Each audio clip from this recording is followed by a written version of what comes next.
ओम शांति, ओम शांति, ओम शांति।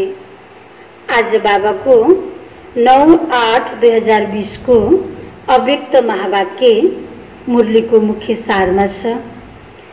सर्वश्रेष्ठ रचना का फाउंडेशन स्नेह। आज बाप दादा अपनी श्रेष्ठ आत्माओं की रचना को देख हर्षित हो रहे हैं। यह श्रेष्ठ व नई रचना सारे विश्व में सर्वश्रेष्ठ है और अति प्रिय है, क्योंकि पवित्र आत्माओं की रचना है। पवित्र आत्मा होने के कारण अभी बाप दादा को प्रिय हो और अपने राज्य में सर्व के प्रिय होंगे।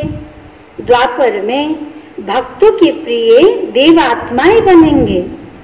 इस समय वो परमात्मा प्रिय ब्राह्मण आत्माएं और सत्युतेता में होंगे राज्य अधिकारी परम श्रेष्ठ दैवी आत्माएं।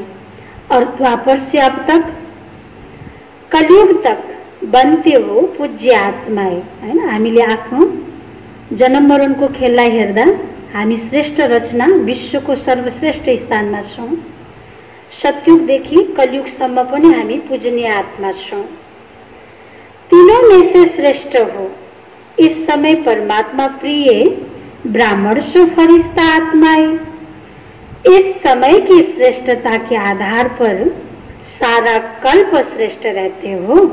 देख रहे हो कि इस लास्ट जन्म तक भी आप श्रेष्ठ आत्माओं का भक्त लोग कितना आह्वान कर रहे हैं, कितना प्यार से पुकार रहे हैं।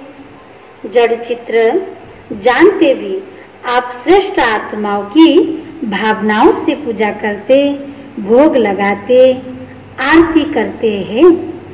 आप डबल विदेशी समझते हो कि हमारे चित्रों की पूजा हो रही है। भारत में बाप का कर्तव्य चला है, इसलिए बाप के साथ आप सबके चित्र भी भारत में ही है। ज्यादा मंदिर भारत में बनाते हैं। यह नशा तो है ना कि हम ही पूज्य आत्माएं हैं, है ना। हामीलाई नसाउनु पर्छ। बाबाले सोध्नु भएको छ, तिमीलाई नशा त छ नि कि म नै पूज्य आत्मा हूँ। सेवा के लिए चारों ओर विश्व में बिखर गए थे। चारों ओर सेवा के लिए बिखर गए थे। कोई अमेरिका तो कोई अफ्रीका पहुंच गए, लेकिन किस लिए गए हो? इस समय सेवा के संस्कार स्नेह के संस्कार है। सेवा की विशेषता है ही स्नेह। जब तक ज्ञान के साथ रूहानी स्नेह की अनुभूति नहीं होती तो ज्ञान कोई नहीं सुनेगा। अनुभूति चाहिए, है ना। अनुभूति चाहिन्छ। त्यसै कारण बाबाले भन्नुहुन्छ कि बच्चा ज्ञान को अनुभूति गर। आप सब डबल विदेशी बाप के बने तो आप सबका फाउंडेशन क्या रहा? बाप का स्नेह, परिवार का स्नेह, दिल का स्नेह, निस्वार्थ सेवा, निस्वार्थ स्नेह। इसने श्रेष्ठ आत्मा बनाया। तो सेवा का पहला सफलता का स्वरूप हुआ स्नेह। जब स्नेह में बाप के बन जाते हो तो फिर कोई भी ज्ञान की पॉइंट्स सहज स्पष्ट होती जाती। जो स्नेह में नहीं आता वह सिर्फ ज्ञान को धारण कर आगे बढ़ने में समय भी लेता, मेहनत भी लेता, क्योंकि उनकी वृत्ति क्यों, क्या, ऐसा, कैसे, इसमें ज्यादा चली जाती है। और स्नेह में जब लवलीन हो जाते हैं तो स्नेह के कारण बाप का हर बोल स्नेही लगता। कोई संस समाप्त हो जाते।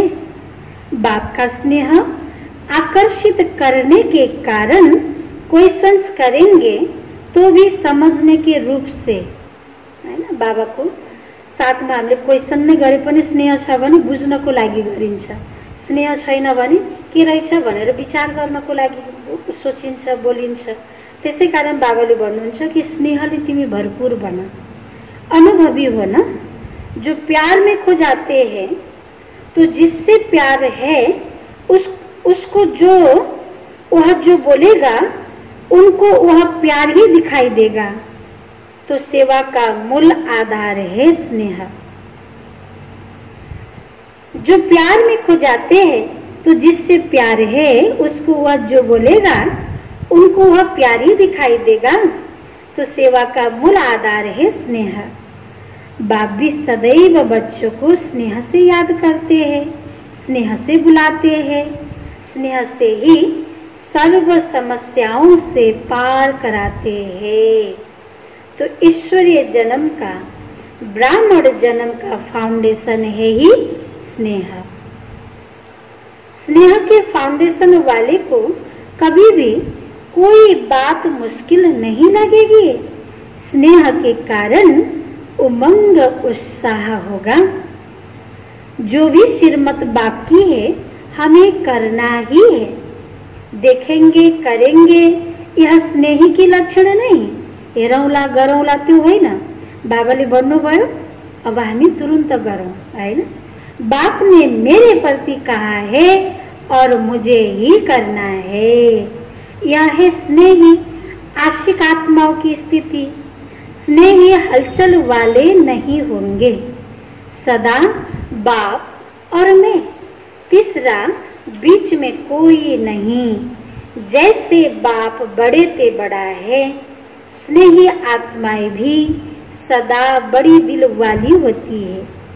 छोटी दिल वाले थोड़ी थोड़ी बातों में मुझेंगे, छोटी बात भी बड़ी हो जाएगी। बड़ी दिल वालों के लिए बड़ी बात छोटी हो जाएगी। डबल विदेशी सब बड़ी दिल वाले हो ना।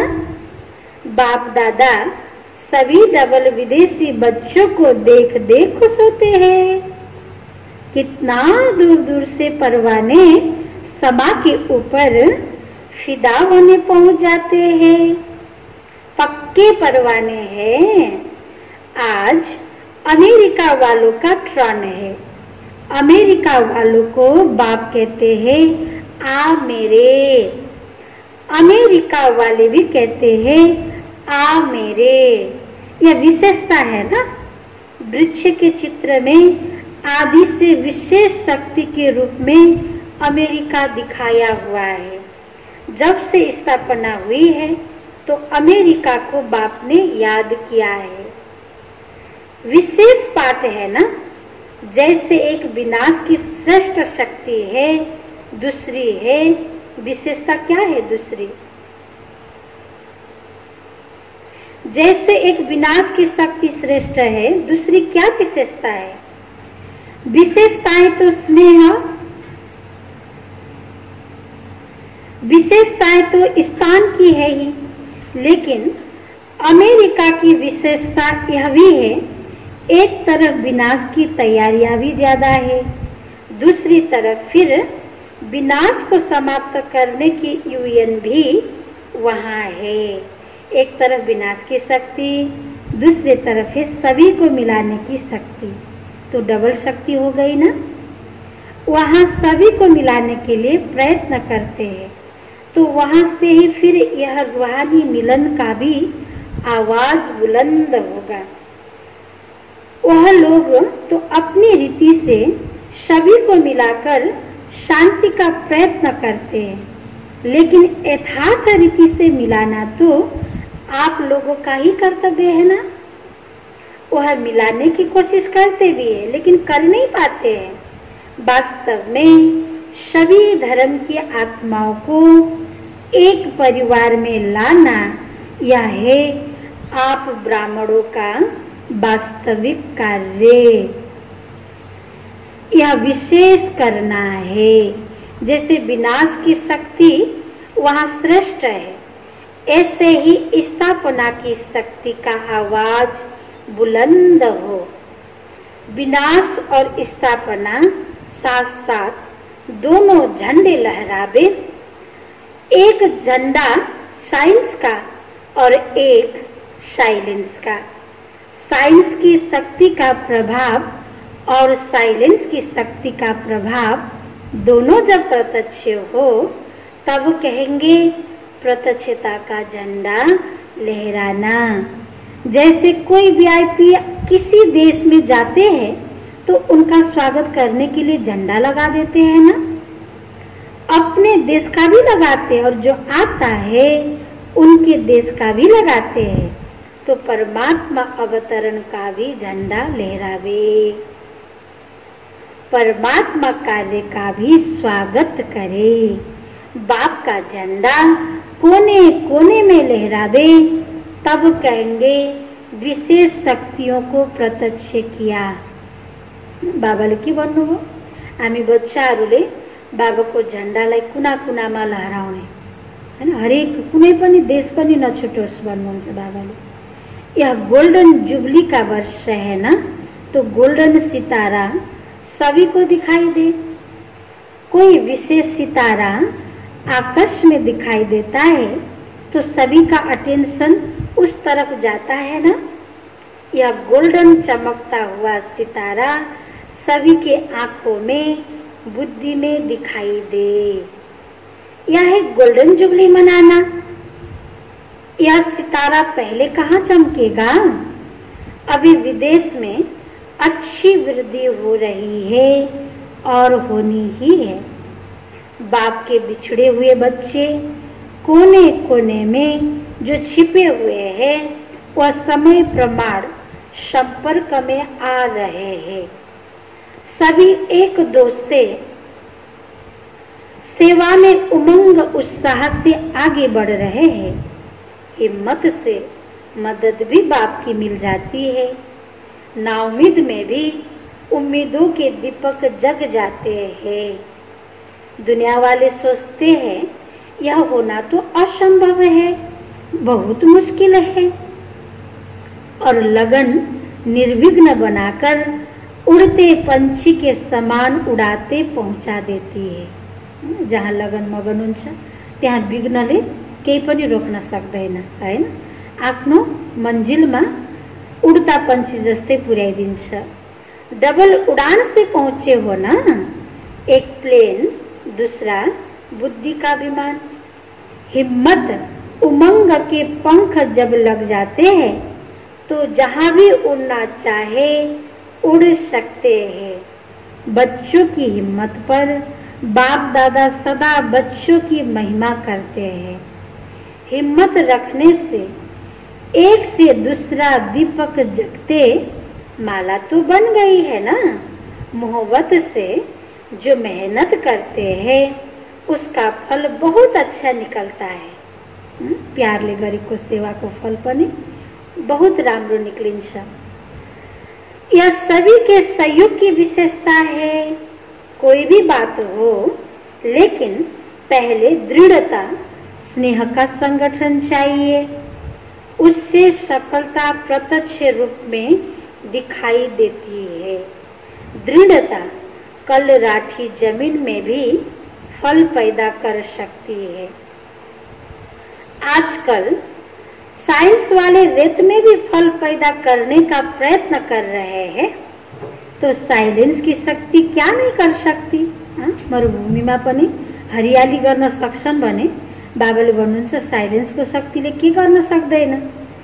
जिस धरनी को स्नेह का पानी मिलता है वहाँ के फल बड़े भी होते और स्वादिष्ट भी होते हैं। जैसे स्वर्ग में बड़े बड़े फल और टेस्टी भी अच्छे होते हैं।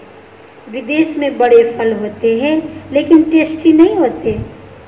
फल की शक्ल बहुत अच्छी होती है लेकिन टेस्ट नहीं।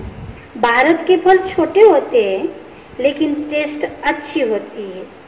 फाउंडेशन तो सब यहाँ ही पड़ता है। जिस सेंटर पर स्नेह का पानी मिलता है वह सेंटर सदा फलीभूत होता है। सेवा में भी और साथियों में भी स्वर्ग का शुद्ध पानी शुद्ध धरती होगी, तब ऐसे फल मिलते हैं। जहाँ स्नेह है वहाँ वायुमंडल अर्थात धरनी श्रेष्ठ होती है। वैसे भी जब कोई डिस्टर्ब होता है तो क्या कहते हैं, मुझे और कुछ नहीं चाहिए, सिर्फ स्नेह चाहिए, है ना। मान्छेलाई सबैभन्दा ठुलो प्रेम चाहियो, स्नेह चाहियो, है ना। बरु केही पनि चाहिँदैन मलाई भनेर भन्छन्। तो डिस्टर्ब होने से बचने का साधन भी स्नेह ही है। बाप दादा को सबसे बड़ी खुशी इस बात की है कि खोए हुए बच्चे फिर से आ गए हैं।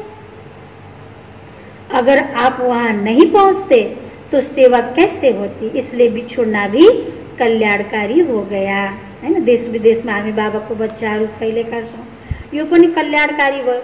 एउटा पनि कुना छुट्दैन, बाबाको परिचय सबैलाई मिल्छ, सबैलाई मुक्तिको द्वार, हैन, बाटो देखाउन सक्ने हामी बन्छौँ। त्यसै कारण बाबाले बिछुड्नु पनि कल्याणकारी भन्नुहुन्छ। और मिलना तो है ही कल्याणकारी। अपने अपने स्थान पर सब अच्छे उमंग से आगे बढ़ रहे हैं और सभी के अंदर एक लक्ष्य है कि बाप दादा की जो एक ही आस है कि सर्व आत्माओं को अनाथ से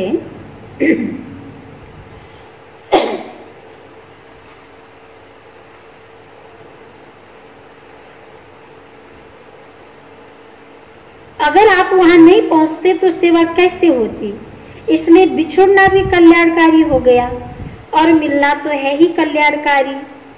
अपने अपने स्थान पर सब अच्छे उमंग से आगे बढ़ रहे हैं और सभी के अंदर एक लक्ष्य है कि बाप दादा की जो एक ही आस है कि सर्व आत्माओं को अनाथ से सनाथ बना दे, यह आस हम पूर्ण करें।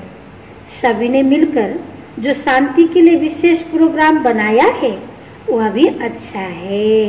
कम से कम सभी को थोड़ा साइलेंस में रहने का अभ्यास कराने के निमित्त तो बन जाएंगे।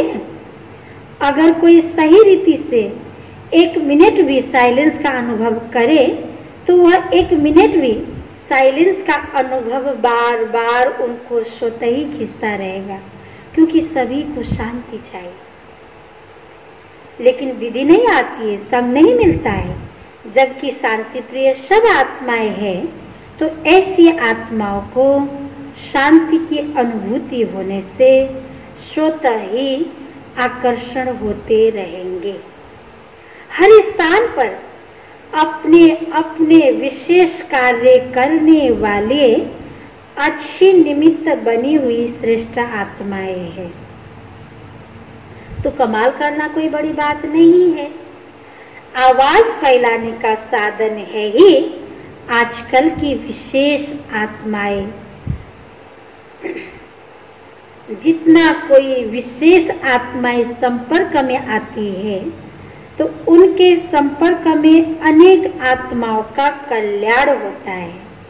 एक वीआईपीज द्वारा अनेक साधारण आत्माओं का कल्याण हो जाता है। त्यही भएर बाबाले माइक तयार गरेर भन्नुहुन्छ हैन, एउटा वीआईपीज आयो भने अरूको पनि कल्याण हुन्छ उसलाई देखेर। बाकी समीप संबंध में तो नहीं आएंगे। अपने धर्म में, अपने पाठ में उन्हों को विशेषता का कोई न कोई फल मिल जाता है। बाप को पसंद साधारण ही है, समय भी वह दे सकते हैं। उन्हों को तो समय ही नहीं है, लेकिन वह निमित्त बनते हैं तो फायदा अनेकों को हो जाता है। अच्छा, पाठियों से सदा अमर भव की वरदानी आत्माएं हैं, ऐसा अनुभव करते हो। सदा वरदानों से पलते हुए आगे बढ़ रहे हो ना। जिनका बाप से अटूट स्नेह है वह अमर भव की वरदानी है। जिसको बाबा संग अटूट स्नेह छ उन्हें अमर भव को वरदानी हो भन्नुहुन्छ बाबा। सदा बेफिक्र बादशाह है। किसी भी कार्य के निमित्त बनते भी बेफिक्र रहना यही विशेषता है। किन त को हाम्रो साथ हुनुहुन्छ, बाबा हुनुहुन्छ। बाबा भएपछि हामीलाई चिन्ता किन, हैन। बाबाले फलो गर्नु छ भने ब्रह्मा बाबालाई गर भन्नुहुन्छ। जस्तो सुकै परिस्थितिमा पनि हामी ब्रह्मा बाबालाई इमर्ज गरेर उहाँको जीवन कहानीलाई याद गरेर बेफिक्र रहने, सदा स्नेह की सेफ्टी से आगे बढ़ते चलो। स्नेह के आधार पर बाप सदा सेफ कर आगे उड़ा के ले जा रहा है। यह भी अटल निश्चय है ना। स्नेह का रूहानी संबंध जुट गया, इसी रूहानी संबंध से कितना एक दो के प्रिय हो गए। बाप दादा ने माताओं को एक शब्द की बहुत सहज बात बताई है। एक शब्द याद करो, क्या शब्द है? मेरा बाबा। बस मेरा बाबा कहा और सर्व खजाने मिले। यह बाबा शब्द ही चाबी है खजानों की। सभी खजानों की चाबी है, बस बाबा बाबा करते रहो। तो अभी भी बालक सो मालिक और भविष्य में भी मालिक। सदा इसी खुशी में नाचते रहो। अच्छा, आज को वरदान स निश्चय की अखंड रेखा द्वारा नंबर 1 भाग्य बनाने वाले विजय के तिलकधारी भव। जो निश्चय बुद्धि बच्चे हैं वह कभी कैसे व ऐसे के विस्तार में नहीं जाते। उनके निश्चय की अटूट रेखा अन्य आत्माओं को भी स्पष्ट दिखाई देती है। उनके निश्चय के रेखा की लाइन बीच बीच में खंडित नहीं होती। ऐसी रेखा वाले के मस्तक में अर्थात स्मृति में सदा विजय का तिलक नजर आएगा। वे जन्मते ही सेवा की जिम्मेवारी के ताजधारी होंगे। सदा ज्ञान रत्नों से खेलने वाले होंगे।